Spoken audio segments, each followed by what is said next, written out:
right, welcome back, everyone. Everyone may be seated. Members of the jury, we hope that you enjoyed your lunch. Just to remind you where we are procedurally, the state and both the defense have given their opening statements. I turn to the state of Florida to open its case by calling its first witness. Your Honor, the state calls Janelle Cruz. Janelle Cruz, please.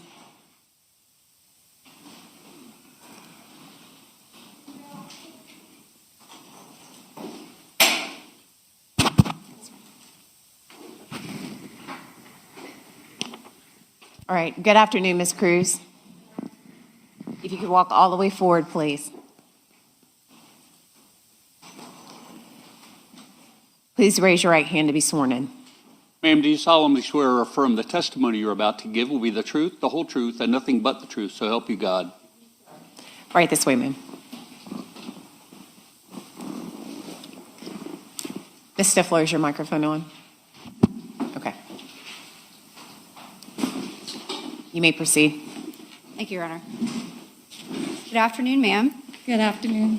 Could you please introduce yourself to our jurors and spell your name for our court reporter? My name is Janelle Cruz, Jonellecruz. And Ms. Cruz, where are you from? I am originally from Guam, residing in Kansas City, Kansas.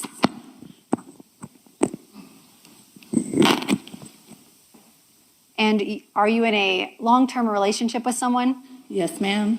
Who is that person? Shane Borja? And do you have any children? Yes, I do. How old are they? I have a 27, 24, and 13-year-old. And Ms. Cruz, could you tell the jury what your prior work history is? I worked with Baptist Primary Care in a medical clinic doing front desk clerical work. And how long have you been in a relationship with Mr. Borja? 5 years. I want to talk to you about February of 2022. Yes, ma'am. Were you and Mr. Borja living together in Jacksonville back in February of 2022? Yes, that is correct. What area of town were you living in at the time? South Side. And specifically, I want to talk to you about a night, February 16th, 2022. Do you remember that night? Yes, ma'am. And in that night, were you in the sanctuary area of Jacksonville Beach, Florida? Yes, I was. Prior to arriving at that particular location, what had you and Mr. Borja been doing that evening? We had gone to return a motorcycle to one of his friend's house in Jax Beach. And what area of Jacksonville Beach was his friend's house located in? The house was located across the Baptist Hospital and that school that's located there. And when he went to drop off the motorcycle, what did you do? As he dropped off the motorcycle, I followed him to the house in my vehicle. He got down, returned the motorcycle, and then I just remained in my vehicle and we headed back home from there. When you were leaving that house near the Baptist beaches, what route did you take to get back to your home on the south side? We went through the neighborhood. And were you from that area at all? No, ma'am. How did you find your way from that house out to, I presume, JTB to get back to the south side? Shane was directing me. Okay. Would you have found your way out if he had not been directing you? No, ma'am. Can you describe for the jury what that neighborhood is like, the route that you took that night? There was a couple turns just full of homes, and then when we got to the left turn, it was just like a dark road. Do you remember about what time of night it was when you were leaving your friend's house? About shortly before 8 p.m. And I want to talk to you about you and Mr. Borja coming across a vehicle on Sanctuary Boulevard South. Do you remember that? Yes. Can you describe what the lighting conditions were and the conditions that night to the jury? It was dark. The only thing I remember the lights being that I was able to see was the flashes on the vehicle. Were you driving or was Mr. Borja driving? I was driving. And as you drove, were you able to continue down the road or explain to the jury what it was that initially caught your attention? So as I took the left turn, we obviously had to stop because there was a vehicle in the middle of the road, blocking the road. So it was dark. It was just flashers that I was able to see, and another vehicle that was right behind that vehicle. Did you see anybody get out of the vehicle behind the vehicle with its flashers on? No, Do you know who was in that vehicle? no. Were they also individuals that remained on scene while police arrived later? I did not see anybody. I'm going to show you a photograph that's been marked and entered into evidence as State's Exhibit 4. Do you see an image on your screen in that witness box? Yes, ma'am. And is that the vehicle as it appeared to you that night you saw with the flashers on? Correct. And where we are situated from this vehicle, about how far would you say you and the other car stopped in front of you were from this vehicle? I cannot recall. Were you right up close to it, far away? I understand you don't have to give me an approximation, but Pretty far away. when you saw the vehicle with its flashers on, I want you to tell the jury what happened next. So I stopped the vehicle. Shane had exited the vehicle to go see if they needed help. So he got down. I remained in my vehicle, and then he walks up asking if help was needed. And then I see him walking back towards my vehicle, and he says to call 911. And at some point, he says there's a guy on the ground. And so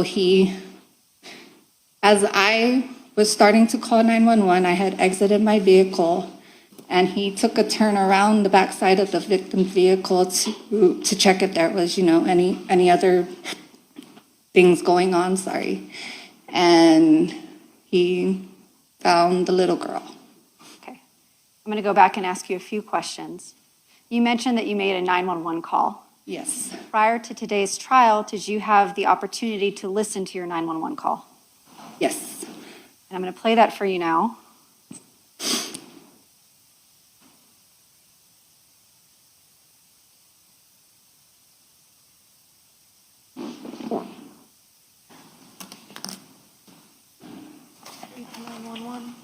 JSL transfer.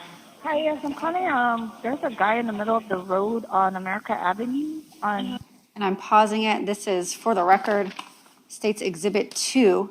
Ms. Cruz, is that your voice? Yes. Let me inquire. Can the jurors hear that okay?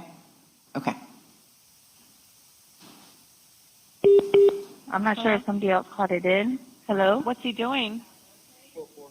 He's, the car is open, and he's laying on the ground. I'm not sure what's We're out on going America. on. Right when you take a left on America going out, I believe, to Sanctuary, maybe? What kind of car is it? Is he by? It's a black SUV. Is that a Nissan Toyota? Is that a Nissan Toyota? Is it only him on the ground? What's he doing? He's just laying there. I'm not sure. He's having a heart attack or something. And he has a little kid in the car. My husband right now is holding her. She was crying. So I think it's just him and this little girl. Okay. And you think it's a medical emergency? It might be. It looks like he stopped the car and just laid on the ground on the road. Is he bleeding? Can you talk to him, or? Is he awake? Is he conscious? Is he conscious, or he's unconscious? Unconscious? Okay. Let me get Yes. fire. I got officers on the way. Ms. Cruz, when you made that 911 call, did you see anybody lying on the ground? No, I did not. And what you were relaying to the operator, is that what Shane, Mr. Borja, is relaying to you? That is correct. You mentioned the 911 call that your husband brought a child to you. That is correct. Can you describe for the jury her appearance when he brought her to you? She was shaking. She was panting as if she's been crying. She was very worried about her dad. she kept asking, she was telling us that her dad is hurt on the ground, along those lines, and asking if the police was going to help her daddy. How old did she appear to be to you? To me, she was between 2 to 3 years old. And what did you do to comfort her? So when Shane brought her to me, I took her from him and I grabbed a blanket that I had in the back of my vehicle.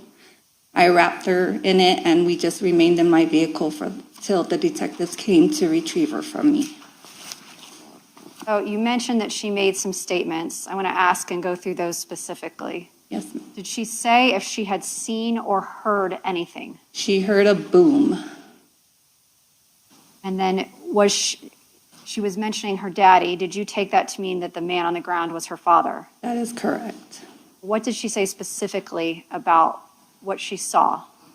Along the lines of, I can say something along the lines of, my daddy's on the ground, my daddy's hurt, and is the police going to help my daddy? That's pretty much what she kept repeating. And were you asking her questions, and was she able to respond to your questions? That is correct. I was trying to distract her from the whole scene. What else did you ask her? I asked her where her mom was, and she replied with, at home with my baby sister. I asked her her name, how old she was, and she had some like dirty mouth, And I asked her, I said, what did you eat? She's like, I had ice cream. Ms. Cruz, while you were with the child, did you take a little homemade video on your cell phone of her? Yes, I did. Can you explain to the jury why you did that? It was just for myself, memory of her, she was just the cutest, bravest, strongest little girl I've ever met. Ms. Cruz, prior to today's trial, did you have the opportunity to review the video you took that night? I did. Okay. I'm going to play it for you. It's been entered into evidence as State's Exhibit 1. And I'm showing you on your screen, is that you? That is correct. On the left? Yes, ma'am. And on the right side where my cursor is that the child? Yes, ma'am. And is this the video you took that night? That is correct.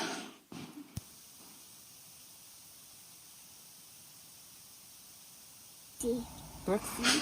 Yeah. And when were you my age? When I was your age, I can too. Yeah, when you were my...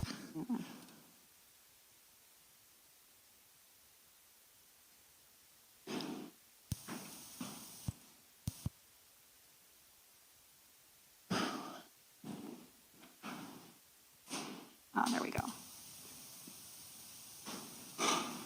I'm right. going to restart it. Yes, ma'am. Publishing State's Exhibit 1.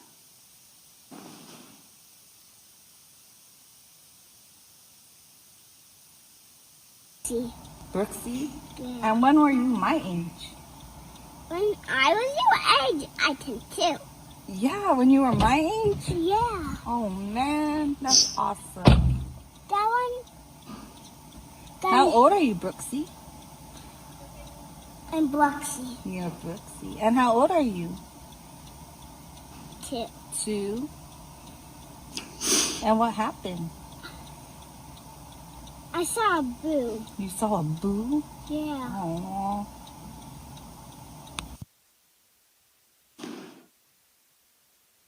Ms. Cruz, we can see in the video that you're inside of a car. Are you inside of your car? That is correct. And there are flashing lights in the background. At that point, had police arrived? That is correct. And at that point, did you learn that the child's father on scene had been pronounced deceased? No. So no one told you that? No. Okay. So when you're asking questions of Bexley, she hadn't heard any information about what happened to her No. father. Did you continue to care for her on scene? I did. And did the police allow you to maintain care of her? That is correct. Did you make any statements to the police that night? No, I did not. Did Shane, Mr. Borja, your boyfriend or husband? Yes, he did. I want to ask you some names. Had you ever seen or met the child in this video, Bexley Bridegan, before February 16, 2022? No, ma'am. And have you ever seen her or met her since then? No. And her mother, Kirsten Bridegan, have you ever had contact with her? I've reached out to her just to give my condolences and to, check up on the little girl and give my prayers for her. When would that have been? Probably couple weeks after. Ma'am, before you and Mr. Borja got up to the victim's vehicle, did you see anybody on foot or in a vehicle leaving the scene? No, ma'am. Have you ever heard the name Mario Fernandez Saldana, other than in regards to testifying in this case today? No, ma'am. May I have one moment with counsel, Your Honor? Yes. No further questions. Thank you, Ms. Cruz. All right, thank you. Cross-examination. Your Honor, we don't have any questions for Ms. Cruz. Thank you. All right, thank you. Ms. Cruz, may she be excused? Yes, Your Honor. All right, thank you, Ms. Cruz. You're excused. State, call your next witness, please. State calls Shane Borja. Shane Borja.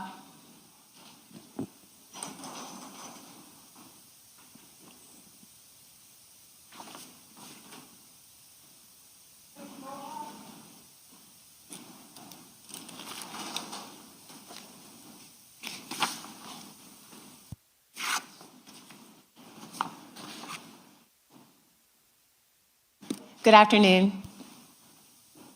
Mr. Borja, come all the way forward. All right, sir, if you please raise your right hand to be sworn in. Sir, do you solemnly swear or affirm the testimony you're about to give will be the truth, the whole truth, and nothing but the truth, so help you God? All right, thank you, sir. This way. Watch your step, okay?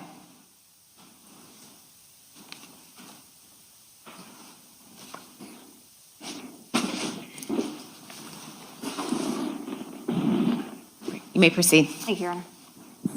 Good morning, sir. Can you see me over here? Good morning.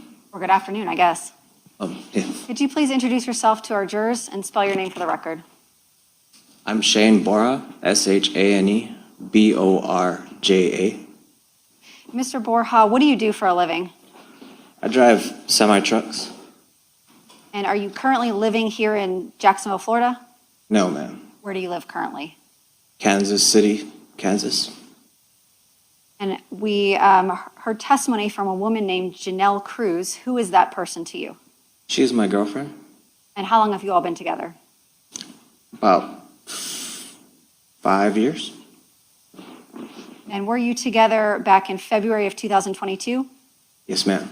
And back in February of 2022, were you living here in Jacksonville, Florida? Yes, ma'am. I want to talk to you about a night, February 16th, 2022. Do you remember that night? Yes. And were you in Jacksonville Beach that night? Yes, ma'am.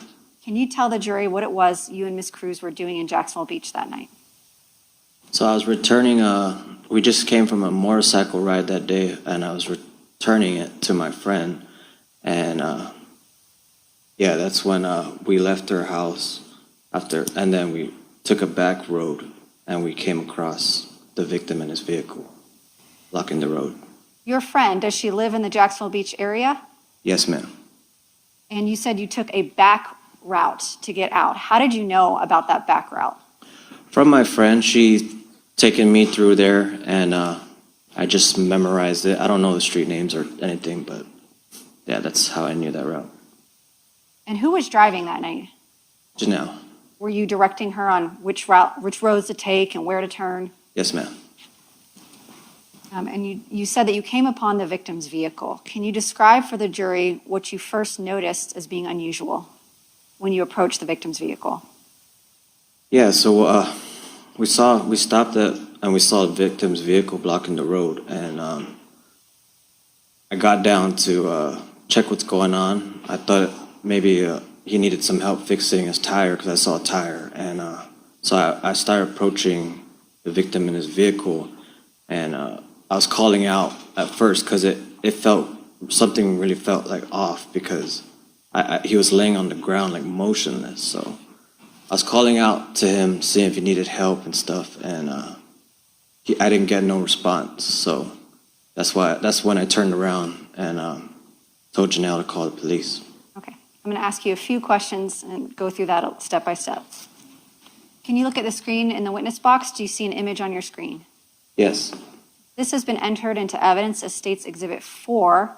Does this photograph give a good picture of what you saw when you approached the victim's vehicle that night? Yes. And going to State's Exhibit 33, does this picture appear to be the tire you saw in front of the victim's vehicle that night? Yes. Were there any other cars kind of backed up because the victim's vehicle was blocking the road? Yes, there was one car in front of us. And did you talk to the people inside the car? No. Did you see who was inside the car? No. Did they ever talk to the police that night like you did? I'm not sure of that. When you approached the victim's vehicle, well, how far away were your car and this car from the victim's vehicle? Quite a ways. I'd say like maybe 2 bus lengths. Okay. And as you approached the victim's vehicle, were you alone when you first approached? Yes, ma'am. You mentioned that you saw someone lying on the ground. Can you describe for the jury how he was lying, his position? Yeah, he was face down, like facing towards the driver's side of his vehicle.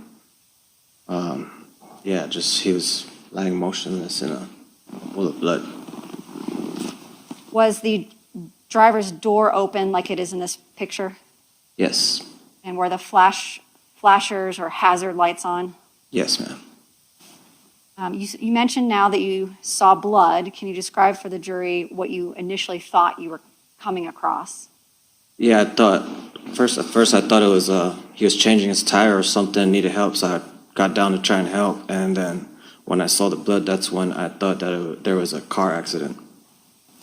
And did you look around to see if there were any other cars or people in the area that could have been involved? Yes, that's when I started walking around the vehicle to see if there was another car in the woods, see, if maybe someone else needed help, but I couldn't find anything.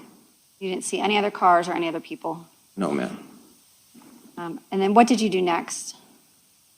I was just trying to figure out what's going on. I already knew the police were coming, so I was just trying to see, if there was an accident, like I said, and if someone needed help. And then I walked around the vehicle, and that's when I saw the little girl in the back seat. I'm showing you it's been entered into evidence as State's Exhibit 35. Is this the interior of the victim's vehicle? Looks like. I believe so. Did you remove the little girl from a car seat in the back of the vehicle? Yes, ma'am. Prior to removing her from the vehicle, you mentioned that you were calling out to the man on the ground. Did you hear any response from him while you were calling out? I didn't get no response, but I did hear, I guess, the blood and, gurgling of, yeah. He was not able to answer your questions or give you any information, though? No, I knew that, I knew he wasn't there anymore, When you got the little girl out of the car, can you describe to the jury what her demeanor was like? She was, panting, and she seemed very in shock, and she knew something happened to her father. She was saying, my daddy on the ground. I couldn't really make it out, but I knew she's trying to explain to me. And what did you do with the little girl? I just grabbed her, it was my only instinct was just to grab her, and I just held her, and I was trying to comfort her as I brought her over to Janelle. Where did you go? After you gave the girl to Janelle, where did you go? I think I went back to the vehicle, and I still tried to do some of my own investigation, but I was just trying to figure out what's going on because I didn't understand it. I didn't know. I was trying to see if he hit something and got in an accident, so that's what, yeah. And then I went back to my vehicle and waited. Did you wait on scene until police arrived? Yes, ma'am. And did you speak to police on scene? Yes, ma'am. And then that night, as you were on your way home, did you return and go to the police station and give them a more kind of formal statement than the one you gave at scene? Yes, ma'am. Were there other bystanders on the scene by the time you left? Yes, there were a few. Police? There were police and some civilians. When you first walked up to the victim in his vehicle, were there any other civilians around that had seen what happened or that helped you out in those first few seconds? No. Besides the car in front of us, it was just me. And those people inside that car never got out? No. Prior to this case, did the name Mario Fernandez mean anything to you? No, ma'am.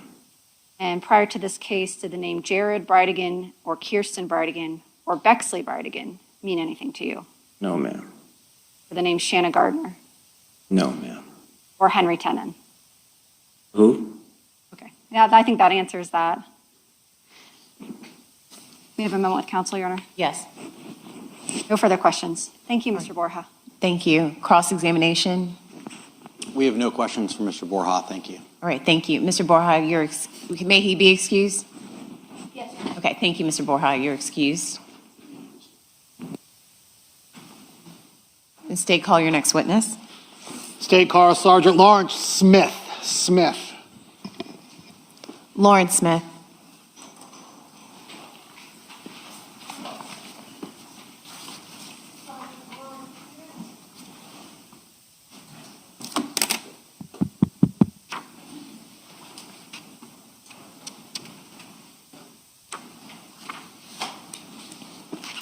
Good afternoon, Sergeant. Come on, all the way forward, please.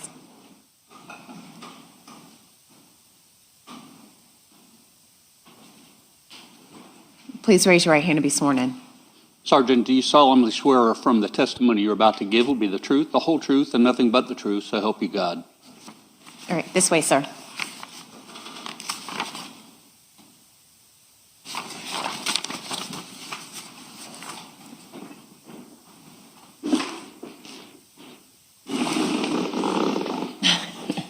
Need a mic up? No, just, you can leave it. Okay. Should be good. All right, you may proceed. May it please the court. Please introduce yourself to the jury. My name is Sergeant Lawrence Smith with the Jacksonville Beach Police Department. And how long have you been part of the Jacksonville Beach Police Department? Been with them for a little over 19 years now. Give the jury an idea of your training and experience that allows for you to be a sergeant in the Jacksonville Beach Police Department. There's a process. Become a sergeant, you have to be a corporal first, and there's processes you have to go through to kind of prove yourself to be able to supervise and lead others in all aspects of law enforcement. That would be the way you became a supervisor, but it also goes back to your own training, personal training. Are you a sworn law enforcement officer? I am a sworn law enforcement officer. Did you graduate from the police academy? I did graduate from the police academy, yes. And in the beginning of your career, what kind of work were you doing? At the beginning of my career, I started off as a patrol officer, and I also was very interested from day one in crime scene investigations, so I joined the department's crime scene unit. At the time, we were called evidence technicians. We have since changed that name to crime scene investigators. But I joined that, and I was kind of the boots on the ground investigator for about 5 years until I was promoted. You were promoted first to a colonel, then to a sergeant. I was promoted first to corporal, but I was able to remain a crime scene investigator as a corporal. It was 2014 when I was promoted to sergeant, and at that time, kind of promoted your way out of those duties. Explain for the jury who's probably familiar with the Jacksonville Sheriff's Office, is the Jacksonville Beach Police Department part of the Jacksonville Sheriff's Office?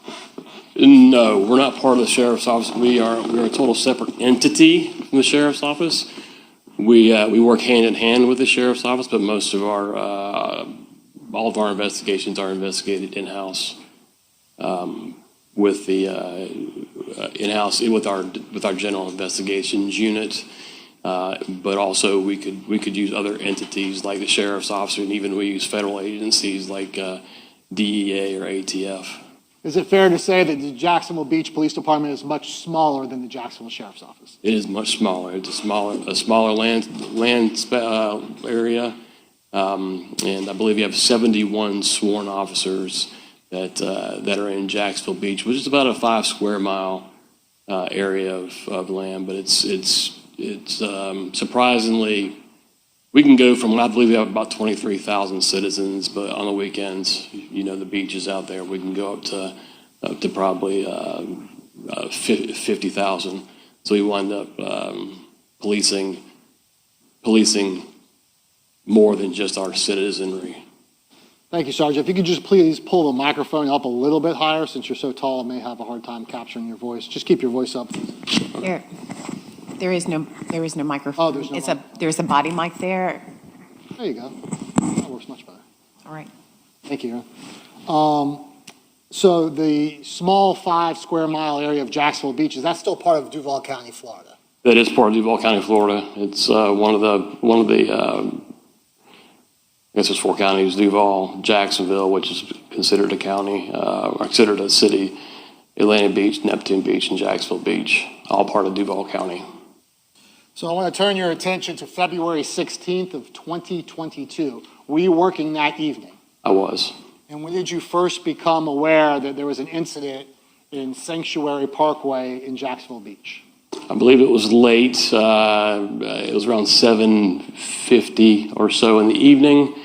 It was either dusk or becoming or dark as it was. We were on the north end investigating a domestic dispute. The majority of the squad was there on that call, and we started receiving dispatch calls to somewhere in South Jacks Beach. The calls, I would say, the dispatchers knew something was going on, just couldn't quite pinpoint it, but they were receiving enough 911 calls to realize that something was happening, so they started dispatching us down there until things got figured out while we were en route, basically. And did you hustle down there? First call came out, I believe, might have been a vehicle assist. Wouldn't respond. You wouldn't hustle out of a vehicle response, but the frequency of the calls picked up, and by the time I got to where I was, to about Beach Boulevard and 3rd Street, I was going in emergency mode based on the information that we were getting from dispatch. So were you the first or one of the first police officers to arrive on the scene? Yes, it was. Nobody could really describe exactly where this occurred. It was everywhere from, we were dispatched kind of to a general area of a quarter mile, I would say, every different call. Nobody quite knew exactly how to describe the road that it occurred on. And I went down, I happened to be the first to come across the road that it was on, which was Sanctuary Boulevard. And Sanctuary, I guess if you're going south on it, it dead ends into Butler Boulevard. Yes, Sanctuary is a feeder from the residential area of Jacksonville. It's a feeder road into J. Turner Butler Boulevard. I guess the other side of Butler, just a little bit further south, turns into St. Johns County. Yes, very, very close, very close. It was close to not being in Jacksonville Beach. It's very close, quarter mile. Describe for the jury what happened when you arrived at this vehicle, what you saw. Well, I guess you have to kind of describe the road to make this understand. It was a 2-lane, one lane road, if that makes sense. It was a north and south travel lane, but each lane the lane was wide enough for one car, and there's curbs on each side. And there was one of those lanes that went south, and then there was kind of a ditch. And there's one of those lanes that went north back to Jacksonville Drive, which is the opposite side of JTB. These lanes, once you entered these lanes, you were committed to going to JTB. There was no backing up or turning around, or if you were in there and there was a problem that was in there, you were stuck in there. And that's what I found when I got there. I found a bunch of cars stacked up behind the victim's vehicle, with the hazard lights on. Cars were just stationary, sitting there. And that was probably a good 200 feet of cars. I don't know how many cars that would be. I had to, because the lane is so narrow, I had to drive pretty much in the grass on the curb to get around everybody. And that's where I came across the Volkswagen in the road with Mr. Bridegan. Would you describe this area as dark? This area is, I would have to say, by far probably one of the darkest areas in Jackson Beach, if not the darkest area in Jackson Beach. It's dark enough to where you safely say at night with no moon, you can't see the hood of your car. It's that dark. And this area of Sanctuary Parkway, are there homes that are adjacent to the road, or is it woods? It's woods. There are woods that divide the homes that are on the west side, and there's kind of a swampy area. Then there's the southbound Sanctuary Boulevard. Northbound Sanctuary Boulevard, woods, and then you've got homes on American Avenue. So you get out of your patrol vehicle? Yes, I got to the scene. I noticed Jared on the ground. His flashers were on. I get to the scene. I see Jared lying there. Jared's face down in a pool of blood. I sort of get focused on him. Our initial response, we're trained to make sure that that the scene is safe. Make sure the scene is safe. Make sure the scene is not active. That's our first thing. We've got an overload of sensory when we get to a scene like this because we don't know what we have, and we're trying to figure it out very, very quickly to get the scene safe and figure out and integrity of this case. So I initially got out of the car, thought to myself originally, hey, this is kind of a funny place where somebody would commit suicide. I initially thought it was somebody that got out of the car and shot himself, the way the body was situated, the way he was laying, and the pool of blood around his head. So I just want to make sure the jury heard this right. He was face down? He was face down, and I say face down. He was face down on one cheek or the other. He wasn't face down on his forehead. He was face down on I don't remember which cheek it was, but one cheek or the other cheek. Meaning his stomach, his belly button was on the... His belly, he was prone on the ground with his belly on the ground. And having responded to this scene, were you aware of gunshots? Did anyone report gunshots in the area? That I remember was probably third or fourth call that we received from our dispatch, and that kind of made everything that was going on make sense. From all the different kind of calls we got, that was where we were like, okay, this is what we've got. We've got gunfire. So better hustle. You hustle out there, and you're scanning to make sure the scene is safe. How do you do that? It's just a matter of being observant, getting to the scene. You really are trying to focus on the injured person, but you also got to make sure that there's nothing going on. There's not an argument still going on. There's no cars that have just sped away. There's nobody that's potentially still there that could be armed, wanting to do more harm. But it's just kind of a plethora of things that run through your mind in an instant when you get there. So were you able to quickly determine that there was likely no other danger in the imminent vicinity? Yes, when we got there, there was no signs of struggle. There was no yelling, no cars speeding away. We didn't get any information of cars speeding away. It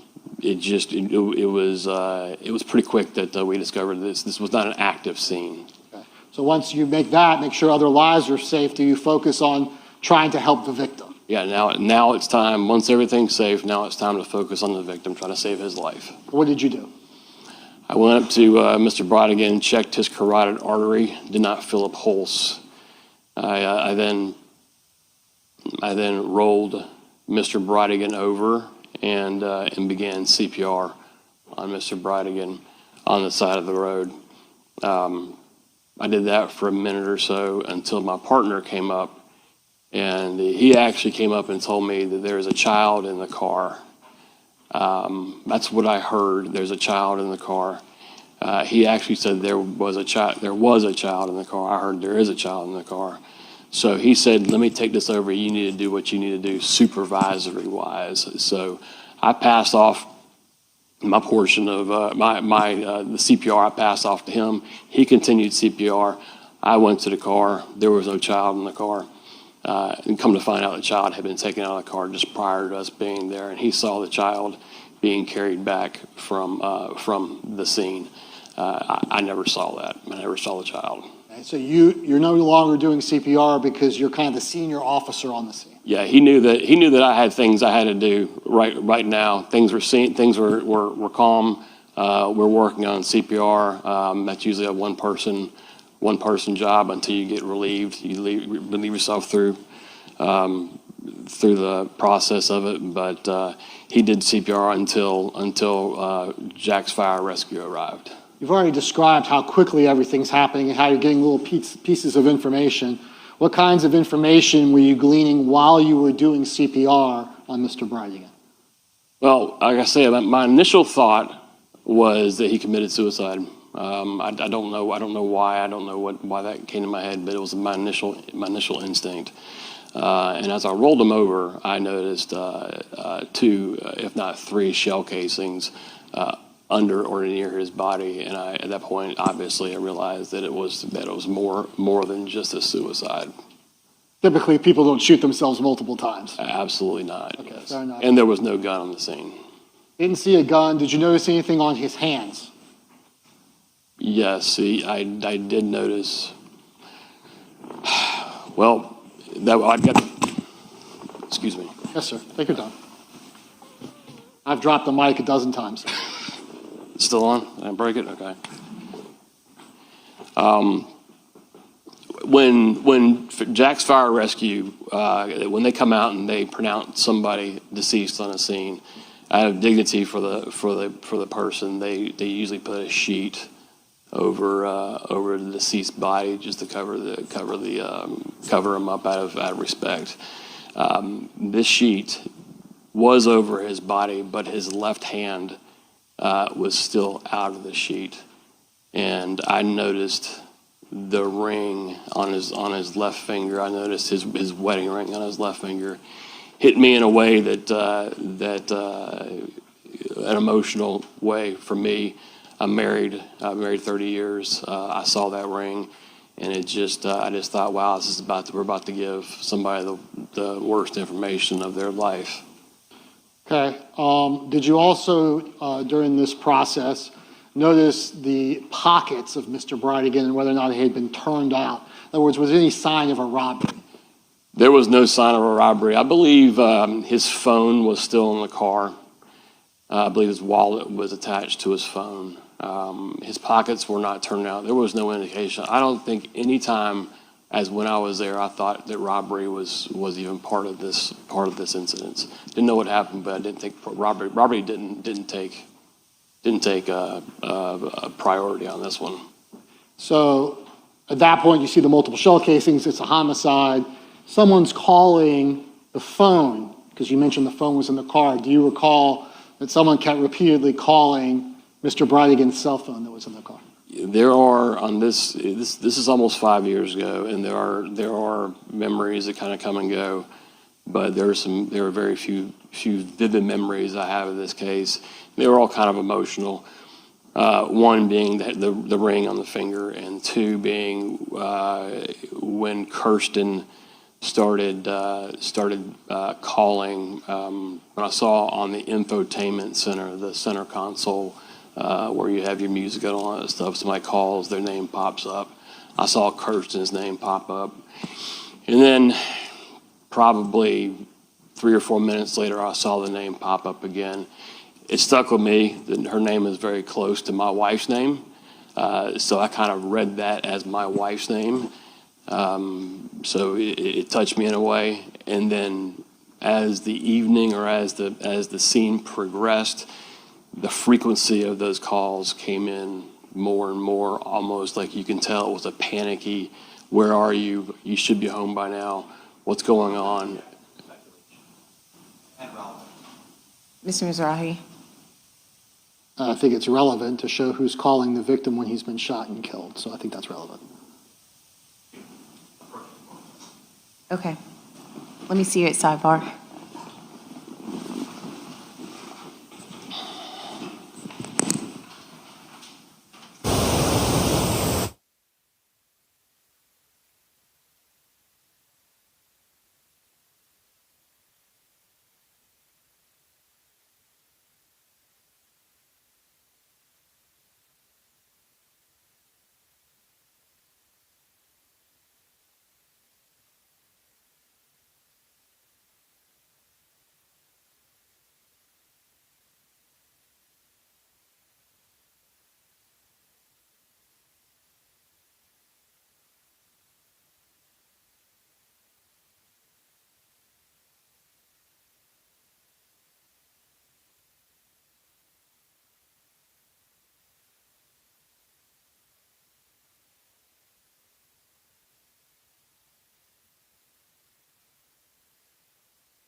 Does the blood in the car indicate that the victim was in the vicinity where that blood was located when some of the bullets hit him?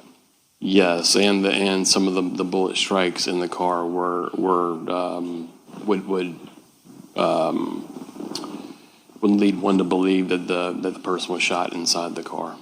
And obviously, when you got there, I think you've already indicated that the door to the Volkswagen was open and the flashers were on. Yes, sir. Did you notice the tire?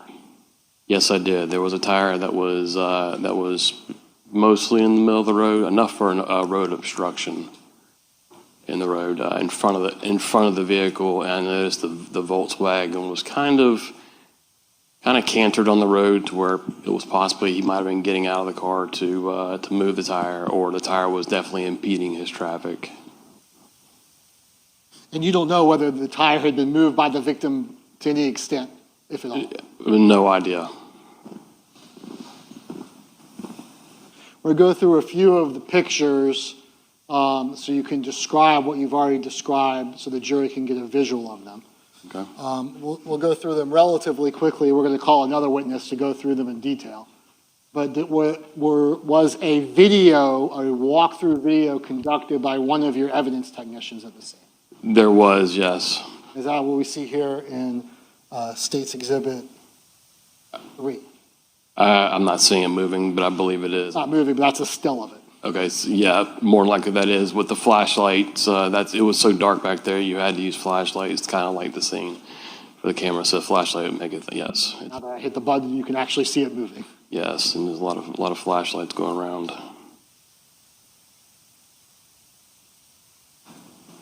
So we'll go to State's Exhibit 4. You were describing the two lanes. If you could use your picture up on your screen to show the jury the southbound lane, they can see obviously the vehicle, and then the northbound lane. Is it a touchscreen? It is a touchscreen, just like Okay, so this is going to be the southbound lane, kind of curves around and goes out to JTB. And this is the grass median right here that I talked about, kind of a swampy area here, about 20 feet or so of grass. It gets wider and it gets narrow in certain spots. And here is the northbound lane. You can see the two curbs here that would make it possible for anybody, this is happening on the same side, make it possible for anybody to either turn around or go around somebody. And now we're going to fast forward to some pictures that show Mr. Bridegan, albeit with the sheet covering him. Just for everyone to know. Showing you State's Exhibit 8 and then State's Exhibit 9. What are we looking at here?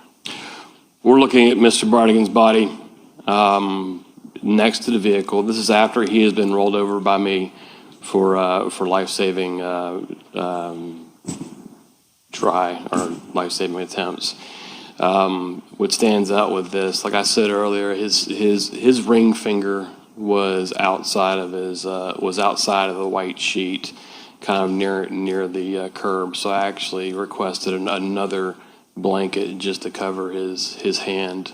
And we see a lot of people out there working. Are those members of the Jacksonville Beach Police Department? These are all members of Jacksonville Beach Police Department. And we obviously see a large tire in the road. Is that the tire you referred to? This is the tire we referred to, yes. Okay, I am going to fast forward now to State's Exhibit 20. Again, there is some images of Mr. Bridegan in these photographs. So fast forwarding to 20.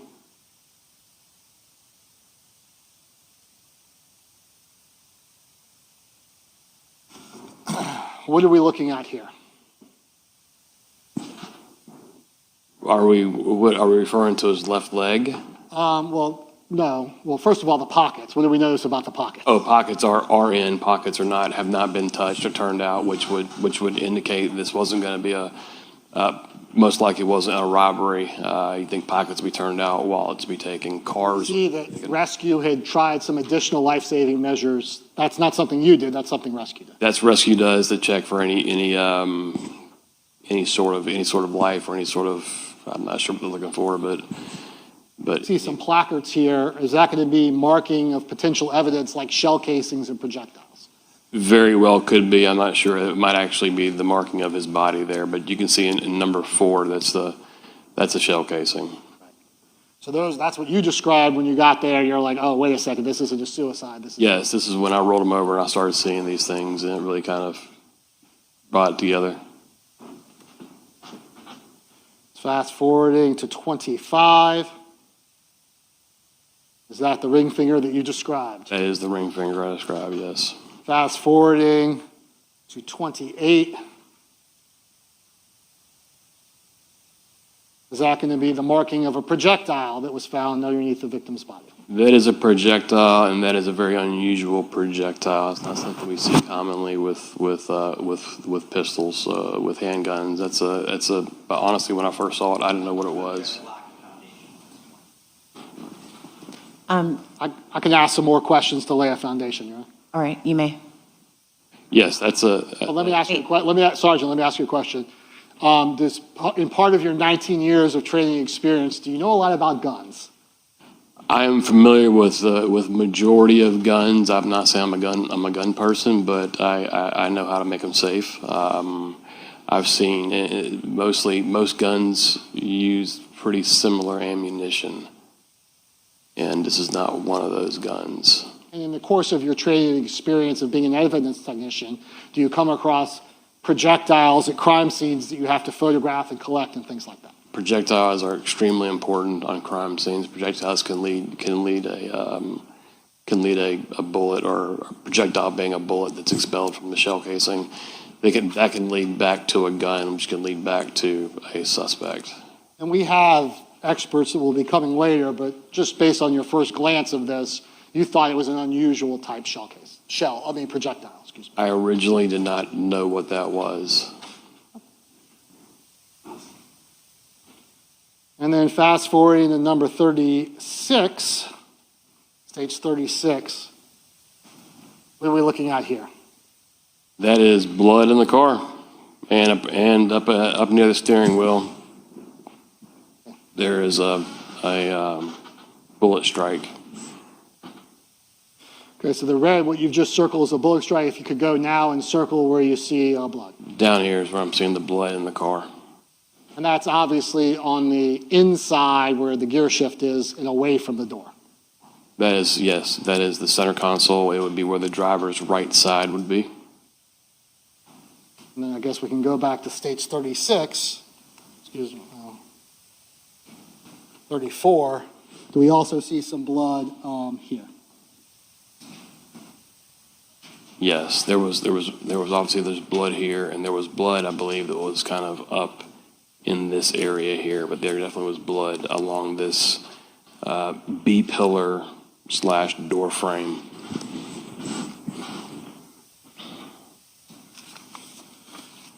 As a sergeant in Jacksonville Beach, were you the lead investigator, or did other detectives take control of the investigation of the case? I was not the lead investigator. I was the lead investigator is going to be part of our GIU unit. They're the ones that take over. I supervised. I was not the lead CSI either. I supervised the unit, the CSI unit, as kind of a support role for them. Extra eyes, a little more. Just basically in a supportive way to help them get their job done. Worrying about things about search warrants and the importance of certain evidence. So just because you've been doing it for a long time, you kind of helped out and watched out, but you were not the lead investigator. I was not the lead investigator on this, no. Have a moment, Your Honor? Yes.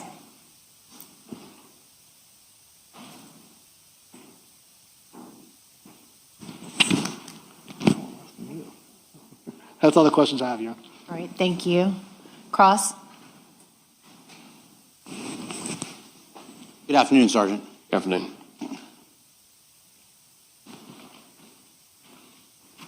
You told the jury just how dark it was at the sanctuary where this homicide occurred. Did I understand that correctly? Yes, sir. Okay. That's a really short distance between where that dark road starts and JTB starts, correct? Yes, I would equivalent to about two blocks, 2 city blocks. And although Jack's Beach isn't huge, relatively, that's a very small part of Jack's Beach. Yes. And you being a law enforcement officer in Jack's Beach, as long as you have, you know that it's not dark everywhere in Jack's Beach, correct? No, this is definitely probably the darkest area in Jacksonville. Sure. But as soon as you leave that area, you get into residential neighborhoods that have streetlights. Either you get onto J. Turner Butler Boulevard, or you get into a residential area with street lights. Yes. Right. And if you, let's say you go to JTB, of course, that has streetlights. Yes, sir.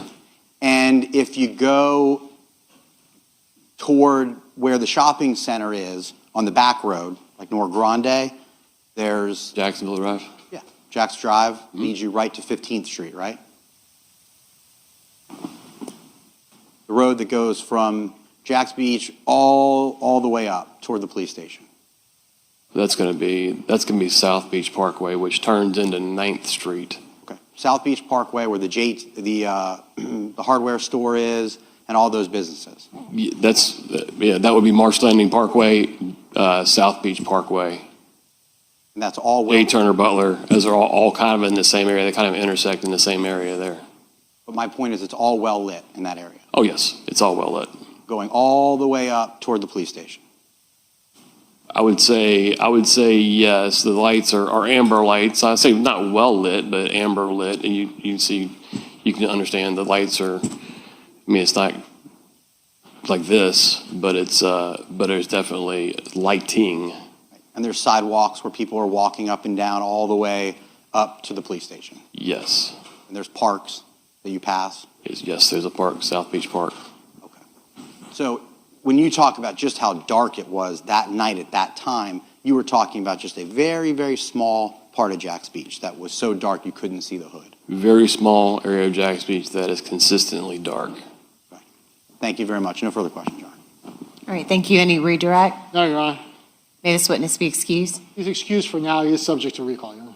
All right, Sergeant, do you understand what that means? Yes. Okay, thank you.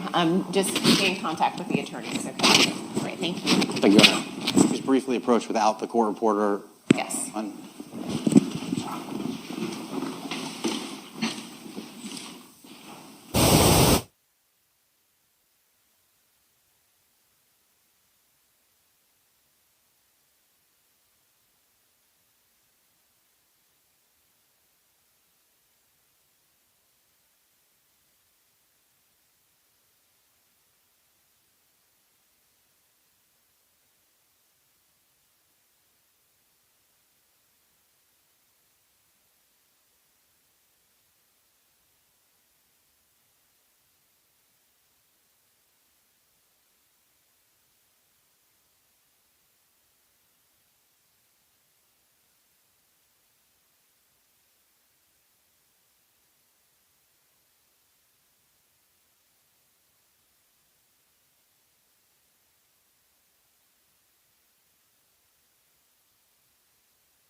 All right, members of the jury, we're going to take a 15-minute break. Remember, I told you you had to break about every hour, so we've been going for about an hour. So let's call this 2:10, and we'll come back at 2:25. Okay.